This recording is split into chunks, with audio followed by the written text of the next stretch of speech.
ఒక్క కర్నూలు ఒక్కటే కాదు, రాష్ట్రంలో ఆయన మీద దాదాపుగా 20 కేసులు నమోదైతే ఈ 20 కేసుల్లోనూ ప్రతి చోట బెయిల్ వస్తుందన్న సంగతి కూడా ప్రభుత్వానికి తెలుసు, పోలీసులకి తెలుసు, తెలుగుదేశం పార్టీకి తెలుసు, చంద్రబాబు నాయుడికి, లోకేష్కి, పవన్ కళ్యాణ్కి అందరికీ తెలుసు. అయినా కూడా 67 సంవత్సరాల వయసు ఉన్నటువంటి పోసాని కృష్ణమురళి గారిని అరెస్ట్ చేసేటప్పుడే ఆయనకు ఒంట్లో బాగుండలేదు, ఆపరేషన్ అయిందని తెలిసినా కూడా ఆయన్ని కావాలని హైదరాబాద్ నుంచి కర్నూలు, కర్నూలు నుంచి నరసరావుపేట, నరసరావుపేట నుంచి ఆదోని, ఆదోని నుంచి విజయవాడ, విజయవాడ నుంచి శ్రీకాకుళం, ఇన్ని చోట్లకి వ్యాన్లో తిప్పారు అని అంటే వీళ్ళు ఎంత కక్షపూరితంగా ఉన్నారో. పోసాని కృష్ణమురళిని ఏ రకంగా అయినా సరే బెయిల్ వస్తుందని తెలిసినా కూడా ఈయన ఇబ్బంది పెట్టాలి, 4 రోజులన్నా జైల్లో ఉంచాలనేటువంటి దుర్మార్గమైనటువంటి ఆలోచన తెలుగుదేశం పార్టీది, లోకేష్ది, చంద్రబాబు నాయుడుది. ఈ సందర్భంగా ఇవాళ ఆర్గ్యుమెంట్స్ జరిగితే ఈ సందర్భంగా కోర్టులో కూడా ఇది ఒకే సెక్షన్కి సంబంధించి, ఒకే కేసుకు సంబంధించి 15-16 పోలీస్ స్టేషన్లో పెట్టినటువంటి కేసు, ఇది బెయిల్ ఇవ్వదగిన కేసు. బెయిలుకి సంబంధించి 7 సంవత్సరాల లోపలే శిక్ష పడే అవకాశాలు ఉన్న వాటికి 41A నోటీస్ ఇమ్మని చెప్పేసి చట్టాలు చెబుతుంటే అలా ఇవ్వకుండా అరెస్ట్ చేశారన్న సందర్భంగా జడ్జి గారు దీనికి బెయిల్ గ్రాంట్ చేశారు. ఇది ఏ మాత్రం కూడా నిలిచే కేసులు కాదని ఇంకోసారి మీతో చెప్పదలుచుకున్నాం. ఇటువంటి కేసులు ఇది ఒకటే కాదు, రాష్ట్రంలో వైఎస్ఆర్సీపీకి సంబంధించిన ఏ ఒక్క కార్యకర్త మీద ఇటువంటి తప్పుడు కేసులు పెట్టినా రెట్టించిన దీన్ని ఎదుర్కొంటాం. ఒక్క కార్యకర్తకి ఏదన్నా అన్యాయం కానీ అవమానం కానీ జరిగినా తెలుగుదేశం పార్టీ తాట తీయడానికి వైఎస్ఆర్సీపీ లీగల్ సెల్ ఎప్పుడు సిద్ధంగా ఉంటుందని చెప్పి ఈ సందర్భంగా తెలియజేస్తున్నాం. సార్, అంటే ఇప్పుడు ఈ కేసులు 20 కేసులే కాకుండా పోసాని కృష్ణమురళి పైన అనేకమైన కేసులు ఇంకా కూడా నమోదవుతున్నాయి, నమోదవ్వబోతున్నాయని కూడా చెప్తూ ఉన్నారు. వాటన్నిటిని ఎలా చూడొచ్చు? ఎన్ని కేసులు నమోదైనా, ఎన్ని నమోదయ్యే అవకాశం ఉన్నా ప్రతి కేసులోనూ తెలుగుదేశం పార్టీకి వ్యతిరేకంగా, వీని మీద మోపినటువంటి కేసులకి వ్యతిరేకంగా ఫైట్ చేయడానికి వైఎస్ఆర్సీపీ లీగల్ సెల్ ఉంది. ఖచ్చితంగా దీని మీద ఫైట్ చేస్తాం. ఇప్పటికే ఆయన మీద పెట్టిన కేసులన్నింటిలో మ్యాక్సిమం 95% కేసుల్లో బెయిల్ వచ్చేసింది. ఇంకా 1-2 ఏదన్నా ఉంటే అవి ఇవాళ రేపట్లో అయిపోతాయి. 100% ఆయన ఖచ్చితంగా బయటకు వచ్చి వీళ్ళ మీద ఎవరైతే కక్ష కట్టి ఈయన్ని జైలుకి పంపించారో వీళ్ళ మీద ఆయన పరువు నష్టం దావా వేయటానికి కూడా సిద్ధంగా ఉన్నాడు. మేము ఏ ఒక్కరిని కూడా వదిలే ప్రసక్తే లేదు. రాష్ట్రంలో వైఎస్ఆర్సీపీ లీగల్ సెల్ సంబంధించి ఏ ఒక్క కార్యకర్తకు అన్యాయం జరిగినా వాళ్ళ తరఫున పోరాటానికి వైఎస్ఆర్సీపీ లీగల్ సెల్ ఉంది, తాట తీసి వదిలిపెడుతుంది. బెయిల్ పిటిషన్ మీద ఆర్గ్యుమెంట్స్ ఇవాళ జరిగినాయి, దీనికి సంబంధించి సోషల్ మీడియా కేసెస్ పెట్టడం ఈ ప్రస్తుతం రాష్ట్ర వ్యాప్తంగా వైఎస్ఆర్ కాంగ్రెస్ పార్టీ వాళ్ళు సోషల్ మీడియాలో ఏ పోస్టింగ్స్ పెట్టినా వాళ్ళని ఇబ్బంది పెట్టే కార్యక్రమం జరుగుతుంది. అదే ఇంకా అదర్ పార్టీల వాళ్ళు ఏ పోస్టులు సోషల్ మీడియాలో పోస్టింగ్స్ పెట్టినా వాళ్ళ మీద ఏం లేదు. వైఎస్ఆర్ కాంగ్రెస్ పార్టీ వాళ్ళు సోషల్ మీడియాలో పోస్టింగ్స్ మీద సోషల్ మీడియా కేసులు అనేది ప్రస్తుతం నడుస్తూ ఉన్నటువంటిది రాష్ట్రంలో. పోసాని కృష్ణమురళి గారి మీద రాష్ట్రంలో 16 కేసులు రిజిస్ట్రేషన్ చేయడం జరిగింది. 16 కేసులు కూడా ఒక కంటెంట్, ఒక సబ్జెక్టు మీదే రాష్ట్రంలో అన్ని చోట్ల, విశాఖపట్నం కానీ, విజయవాడలో 3 స్టేషన్లలో, భవానీపురం పోలీస్ స్టేషన్ కానీ, Suryaraopeta police station, cybercrime police station, అలాగే నరసరావుపేట, అలాగే కడప, రాజంపేట, ఇట్లాగా రాష్ట్రంలో చిత్తూరు 16 చోట్ల ఎఫ్ఐఆర్లు 17 ఎఫ్ఐఆర్లు రిజిస్టర్ చేయడం జరిగింది.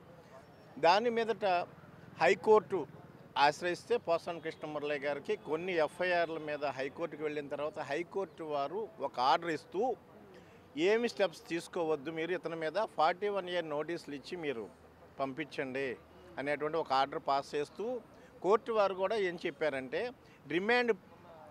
పోలీసు వారు రిమాండ్ తీసుకొస్తే మెకానికల్గా మీరు రిమాండ్ తీసుకోవద్దు, ఇది రిమాండ్ తీసుకోగలిగిన కేసు అయితేనే రిమాండ్ తీసుకోండి, ఏ కేసులో ఆ కేసులో ఏ కేసు పడితే ఆ కేసు రిమాండ్ తీస్తే మీరు తీసుకోవద్దు, బిలో 7 years అఫెన్సెస్ అన్నిటికీ కూడా 41A నోటీస్ ఇచ్చి పంపించాలి, అటువంటి మెకానికల్గా రిమాండ్లు తీసుకోవద్దు అని కూడా హైకోర్టు వారు కామెంట్ చేయటం ఈరోజు ఒక ఆర్డరు పోసాని కృష్ణమురళి గారిది ఒక ఆర్డర్ పాస్ చేయటం జరిగింది.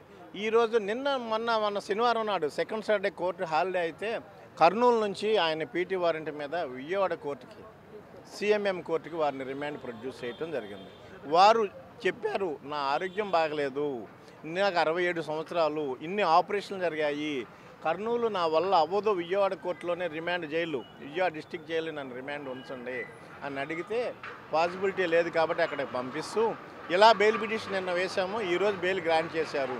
ఎందుకు బెయిల్ గ్రాంట్ చేశారు అంటే కక్ష సాధింపు ధోరణితో ఒక వ్యక్తి మీద ఒక సబ్జెక్ట్లోనే ఇన్ని కేసులు కడుతూ ఉన్నారు, ఇవి పర్టికులర్గా కక్ష సాధింపు ధోరణి మీద కట్టేటువంటి కేసులే అన్న విషయంలో స్పష్టంగా క్లియర్గా బిలో 7 years అఫెన్సెస్ అనేది కూడా ఉంది. కాబట్టి కోర్టు వారు ఆర్డర్లో కూడా చెప్పారు 7 years ఆఫ్ అఫెన్సెస్ కాబట్టి బెయిల్ గ్రాంట్ చేయడానికి ఇది ఫిట్ కేసు అని కోర్టు వారు కూడా దాని మీద ఒక ఆర్డర్ పాస్ చేయటం. 17 కేసుల్లో కూడా ఆయనకి ఉపశమనం కలిగింది. ఆల్మోస్ట్ 4 చోట్ల కోర్టు బెయిల్స్ ఇచ్చేసింది, రిమైనింగ్ చోట్ల హైకోర్టులో కూడా 41A ఇవ్వమన్నారు. ఆల్మోస్ట్ ఇంకా వారికి అన్నింటిలోనూ కూడా బెయిల్ గ్రాంట్ అయిపోయింది కాబట్టి వారు రిలీజ్ అవుతారు. ఇంకా ఎన్ని కేసులు పెట్టినా ఇవాళ పెట్టారమ్మా, 16 కేసులు పెట్టారు. హైకోర్టు వారు ఏం చెప్పారు ఆర్డర్ పాస్ చేస్తూ, ఇటువంటి కేసుల్ని ఇటువంటి కంటెంట్లలో పెట్టినా ఏమవుతుందమ్మా, ఎన్నో కేసులు పెట్టినా ఏమవుతుంది?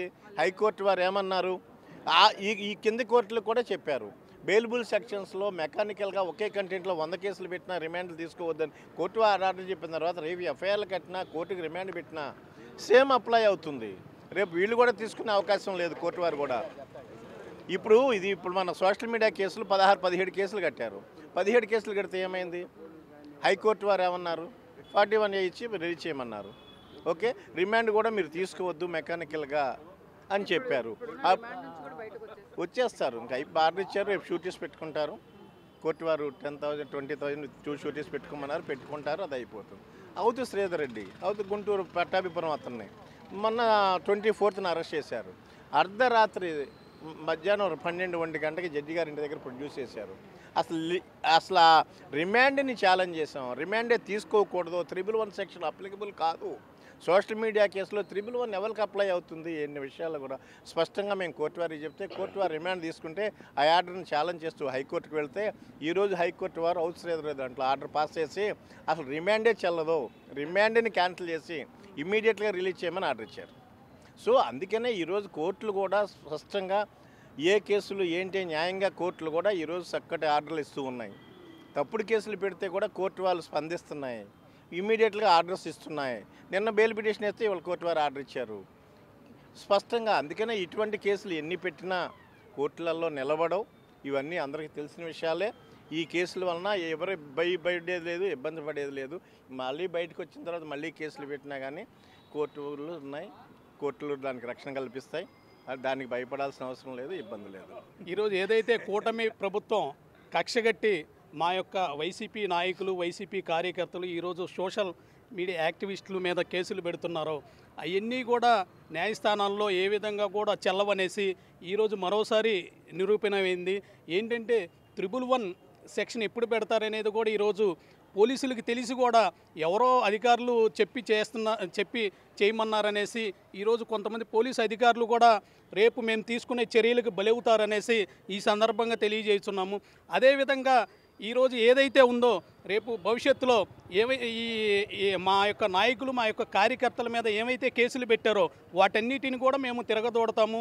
ప్రతి ఒక్క ఆఫీసర్ మీద, ప్రతి ఒక్క నాయకుడి మీద మరలా వారికి భవిష్యత్తులో ఎక్కడున్నా కానీ చర్యలు తీసుకుంటాము.